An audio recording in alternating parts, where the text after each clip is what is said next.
Hey there, it's Walt.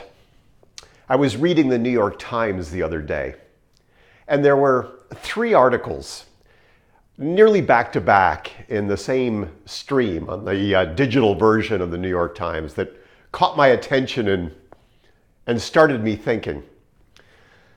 The first was an article about a new social media platform called TikTok.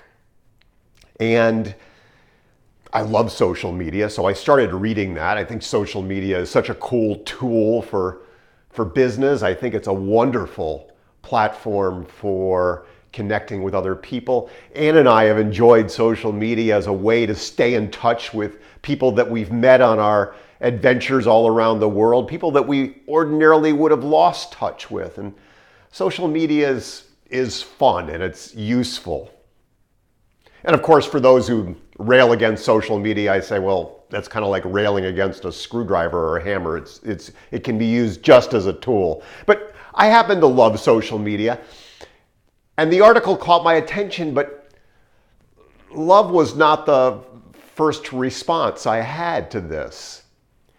TikTok apparently has caught the attention of folks from millennials to baby boomers and has accumulated 500 million users in a very short period of time. And apparently it's going to disrupt the entire social media landscape. And I thought, wow, do we really need one more social media thing cluttering up the social media landscape? Social media, while it's great, takes so much of our energetic space and clogs so much of our life already. So then the second article that I came upon was an article about some of the major museums throughout the world, especially in the United States, that have way too much art. And in fact, their basements are cluttered full of valuable art, and they have no idea what to do with the clutter. It's just accumulating down there. And some of them are even losing track of what's down there and how to index it and catalog it. And I wondered what Marie Kondo of The Life-Changing Magic of Tidying Up would say about that. She says that we should hang on just to the few things that bring us joy and satisfaction. Would she go into these museums and say, wow, this Renoir, it's got to go. It's just not bringing us joy and satisfaction sitting here in the basement. I don't know, but we've got so much clutter that clutters up our physical lives.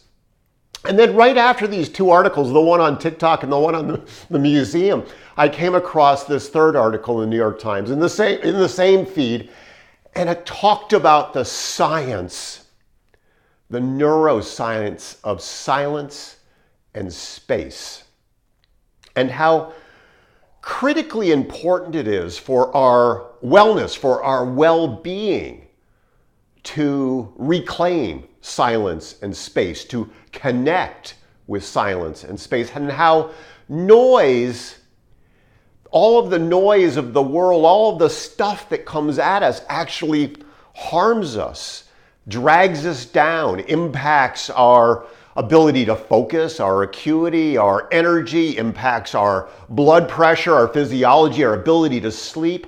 All of it, all of the assault that comes after us day in and day out actually wears us down.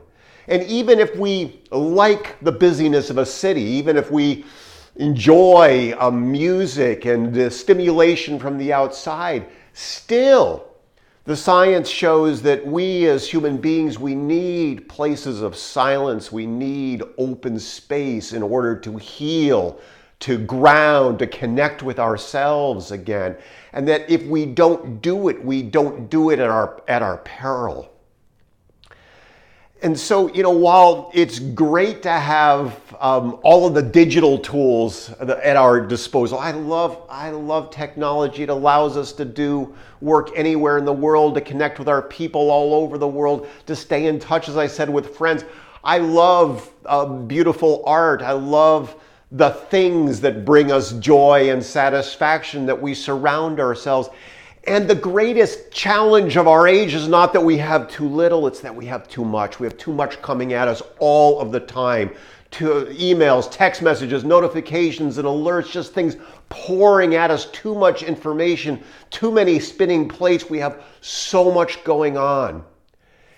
And I think that it's of critical import that whether we're introverts or we're extroverts, that we seek out those places of silence and seek out that open space to reconnect with ourselves, to reclaim that center, because there is our power, our creativity, where we reconnect again with our vision and with our dreams.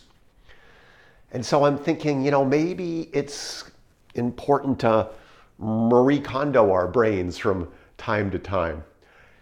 Anyway, that's what I'm thinking on. I invite you to explore how silence and space might renew you, reinvigorate you, claiming that place, reconnecting with that place allows us to renew and to be able to go out and do the work we want to do in the world in an ever more powerful way. So give it some thought. Make it a great rest of the day, great rest of the week. Talk soon.